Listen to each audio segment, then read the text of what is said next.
قرآن کا قانون عذاب، ایک عذاب تو آیا کرتا تھا ان قوموں پر جن کی طرف اللہ رسول بھیجتا تھا، انا ارسلنا نوحا الی قومہ، اگر رسول کی بات مان لی تو قوم کے لیے بہت خوشحالی ہے، مبارکباد ہے، اللہ کی رحمتوں کے سائے ہیں، اور نہیں مانی تو بربادی ہے، تباہی ہے، خاتمہ ہے۔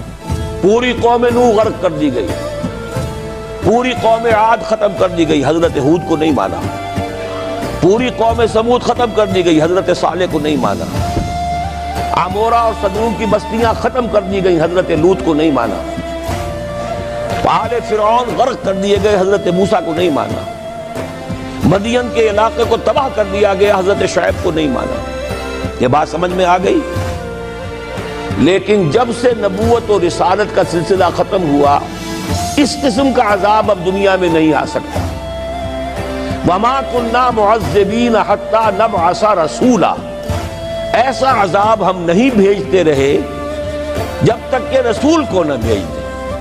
رسول آ گیا، اس نے حق کو بیان کر دیا، بات کو کھول کھول کر مبرہن کر دیا، ہر چیز واضح کر دی، کوئی مغالطے کا امکان نہ رہا، جاء الحق وزهق الباطل، ہر شے جو ہے دودھ کا دودھ، پانی کا پانی جدا ہو گیا۔ اب بھی جس نے نہیں مانا تو معلوم ہوا اس میں کوئی خیر نہیں ہے، اب خیر کا فقدان ہے۔ تو اس قوم کو جیسے کہ آپ باغ کے اندر جھاڑو دے کر جب بھی کوئی آندھی چلے تو پتے گرے ہوئے ہوتے ہیں، ان پتوں کو ایک جگہ جمع کر کے دیاسلائی دکھا دیتے ہیں تاکہ یہ پتے جو ہیں یہاں پر بدزیبی کا ذریعہ نہ بنے، تو پوری قوم ہلاک، کأن لم یغنوا فیہا، ایسے ہو گئے جیسے تھے ہی۔ یہ عذاب اب نہیں آئے گا، اس لیے کہ آخری نبی، آخری رسول محمد الرسول اللہ صلی اللہ علیہ وسلم۔ اس میں ایک استثناء ہے، وہ میں بعد میں بیان کروں گا، ابھی نہیں۔ ایک ایکسیپشن ہے، وہ میں بعد میں بیان کروں گا۔ اب آج جو عذاب آتا ہے، دیکھیے کافروں کے لیے عذاب اصل میں آخرت میں ہے، دار العذاب دار الجزا وہ تو آخرت ہے، یہ تو دار الامتحان ہے۔ اب جو عذاب آتا ہے وہ اس قوم پر جو ہو تو حامل کتاب الہی،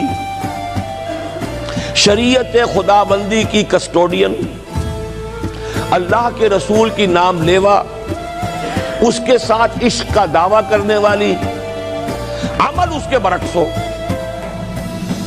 حالانکہ اللہ نے اگر اسے وہ مقام دیا، اللہ نے اس کی طرف رسول بھیجا اور اسے رسول کے امتی بننے کا شرف عطا کیا، اسے اپنا کلام دیا، کتاب دی، اسے اپنی شریعت دی، تو کس لیے دی؟ تاکہ اس پر خود بھی عمل کریں، اسے دوسروں تک بھی پہنچائیں۔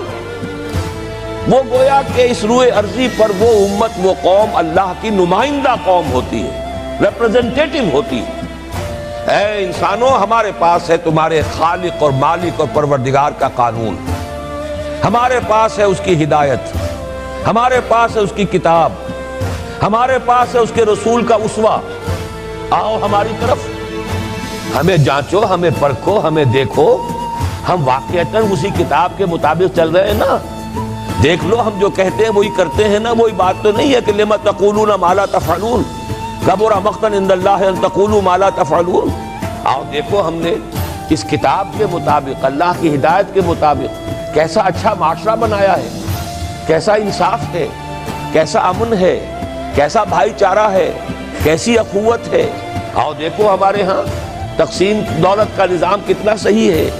ایسا نہیں ہے کہ کوئی جو ہے اسے دولت کی بدہضمی ہو رہی ہو اور کوئی وہ ہے کہ جو بھوکا مر رہا ہو، ایسا نہیں ہے۔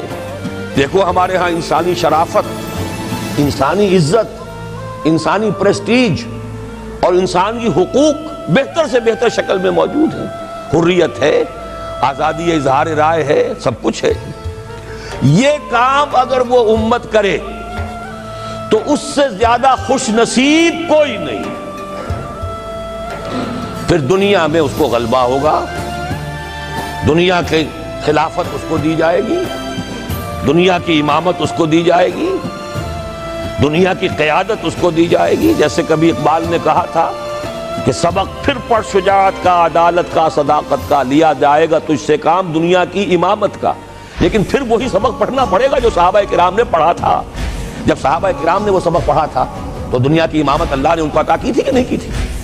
اگر تو اس کے مطابق عمل ہے تو ان سے زیادہ اللہ کو محبوب کوئی نہیں، اور اگر طرز عمل برعکس ہو جائے، کہیں کچھ اور کرے کچھ اور، کہیں یہ کہ قرآن پر ہمارا ایمان ہے اور اس کے قانون کو نافذ نہ کریں، کہیں یہ کہ ہماری تو محبوب ترین شخصیت محمد ہیں اور ان کی سنت کے اوپر عمل نہ کریں صلی اللہ علیہ وسلم، قرآن نے جس شے کو حرام کیا ہے اس پر اس کا استعمال کر رہے ہوں، اگر طرز عمل یہ ہو اور یہ طرز عمل اس حد کو پہنچ جائے کہ دنیا تانے دے یہ مسلمان کہاں اسلام، دنیا میں ہمیں دکھاؤ کہاں اسلام، یہ مسلمان کیا اسلام پر کار بن گئے؟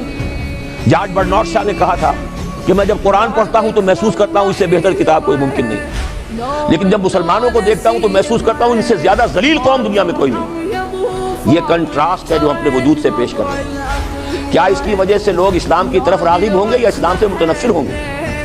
کیا ہمارا منہ ہوتا ہے ہم باہر جاتے ہیں؟ اسی لیے ہم تو تبلیغ، میں تو کم سے کم وہاں جا کر جو مسلمان کھوئی ہوئی بھیڑیں ہیں امت محمد صلی اللہ علیہ وسلم کی، انہی کو ریکلیم کرنے کی کوشش کرتا ہوں، جیسے کہ حضرت مسیح نے کہا تھا میں تو بنی اسرائیل کے گھرانے کی کھوئی ہوئی بھیڑوں کی تلاش میں آیا ہوں۔ میرا منہ نہیں ہے کہ میں وہاں کسی امریکن سے بات کروں، وہ یہ کہے گا تم اپنا گھر تو سنوارو، فزیشین ہیل تھائی سیلف، تم ایک چھوٹا سا ملک نہیں چلا سکتے، تم نے اس کا بیڑا غرق کر کے رکھ دیا ہے، تم نے اسے کورٹ آف وارڈ بنوا دیا ہے IMF کا، اور یہاں تو گھڑی گھڑی جو ہے قرقمین آتے ہیں IMF کے اور ورلڈ بینک کے قرقی کرنے کے لیے، ہر روز ایک نئی قرقی ہو رہی ہے، ہر روز جو ہے آج پھر گاڑیوں کا کرایہ بڑھ رہا ہے، بجلی کا کرایہ بڑھ، قرقی ہو رہی ہے، عوام کے اندر جو بھی راستہ رہ گیا اسے بھی چوسنے کا اور کشید کرنے کے لیے، ایک حکومت کو گرا دو وہ تو بدنام کر دی گئی، دوسری حکومت لے آؤ اس کے ہاتھوں کچھ کام کروا لو، وہ بدنام ہو جائیں گے تو ان کو بھی ہٹا دینا، ان کا کیا کھیل ہے؟ یہ کھیل کھیلتے رہیں گے اور اس میں یہ ہے کہ اپنی قرقیاں کرتے چلے جائیں۔ یہ حال اب کیا میرا منہ ہے کہ میں جا کر وہاں بات کروں؟ تم اپنے گھر کو دیکھو، تم اپنے ملک کو دیکھو، ایک وہ ہے جنہیں تصویر بنا آتی ہے، ایک تم ہو کہ لیے اپنی بھی صورت کو بگاڑ، ایک ہی ساتھ تم آزاد ہوئے تھے، ہندو بھی تھے کہ نہیں تھے، انہوں نے اس ملک کو بنایا ہے، اپنی معیشت کو، اپنی اکانومی کو اپنی بنیادوں پر، اپنے پاؤں پر، اپنے پیروں پر کھڑا کیا ہے۔ آج جو ہے وہ ایک منی سپر پاور بن چکا ہے، اور وہ کہ ڈرتا تھا پاکستان دو طرف سے ہمیں جو ہے قابو میں کر لے گا، پہلے تقریباً 20 برس جو ہے ہندوستان کے بھارت کے کانپتے ہوئے گزرے ہیں پاکستان سے، اب 30 برس سے جو صورتحال ہے وہ آپ کو معلوم ہے۔ تو صورت یہ ہے کہ جب کوئی قوم جو امت مسلمہ ہو یہ طرز عمل اختیار کرتی ہے تو عذاب اس پر آتا ہے۔ بڑی کڑوی بات ہے، آج عذاب کفار پر نہیں آ رہا، وہ تو اللہ تعالیٰ ان سے آخرت میں نمٹ لے گا، اور آخرت تو ہے ہمیشہ کی، بڑا سو عذاب تو وہی کا ہے۔ وَالْعَذَابُ الْآخِرَةِ أَكْبَرُ لَوْ كَانُوا يَعْلَمُونَ۔ دنیا میں کفار پر عذاب آتا تھا جب کوئی رسول بھیج دیا جائے، اب رسول آئے گا نہیں، ایک ایکسیپشن ہے وہ بعد میں بتاؤں گا، لیکن اب دنیا میں جو عذاب آتا ہے وہ مسلمان امت پر آتا ہے۔ اب اس کو چونکہ بات بہت کڑوی ہے، تھوڑا سا میں اس کے اندر آپ کے لیے سمجھنا، حلق سے اتارنا اس کڑوی گولی کا آسان کر دوں۔ دیکھیے ہم سے پہلے بھی ایک امت مسلمہ تھی کہ نہیں؟ ہماری عمر جو ہے امت مسلمہ کی حیثیت سے ابھی 1400 برس ہوئی ہے، 1417 سن ہجری چل رہا ہے نا، اس میں آپ اور حضور کی بعثت 12 برس اور، تو 1430 برس سمجھیے، اس لیے کہ اس وقت جب سے کہ وحی کا آغاز ہوا، یہ ہماری کل تاریخ ہے، ابھی 1450 برس نہیں ہوئی۔ ہم سے پہلی جو امت تھی 2000 برس تک اسی مقام پر فائز رہی، وہ کون تھے؟ بنی اسرائیل، وہ موسیٰ کے امتی تھے، ہم محمد کے امتی تھے، علی نبینا علیہ الصلوۃ والسلام۔ انہیں تورات دی گئی تھی، ہمیں قرآن دیا گیا ہے۔ نبی ہونے کے اعتبار سے افضل ترین نبی، رسول ہونے کے اعتبار سے اکمل ترین رسول، کتاب ہدایت ہونے کے اعتبار سے جامع ترین کتاب، نوع انسان را پیام آخری حامل او رحمت للعالمین، یہ اپنی جگہ تقابل ہے، لیکن ایک اور اعتبار سے دیکھیے عمر اس کی طویل تھی 2000 برس، ہماری ابھی 1400 برس ہوئی۔ اور دوسری بات، اس امت میں 1400 برس تک کوئی وقت ایسا نہیں گزرا کہ کوئی نبی موجود نہ ہو، سینکڑوں نبی آئے۔ شروع ہوئی ہے 1400 قبل مسیح میں جب تورات دی گئی حضرت موسیٰ کو، اور آپ کو معلوم ہے اس وقت 2 رسول تھے، موسیٰ بھی اور ہارون بھی علیہ الصلوۃ والسلام۔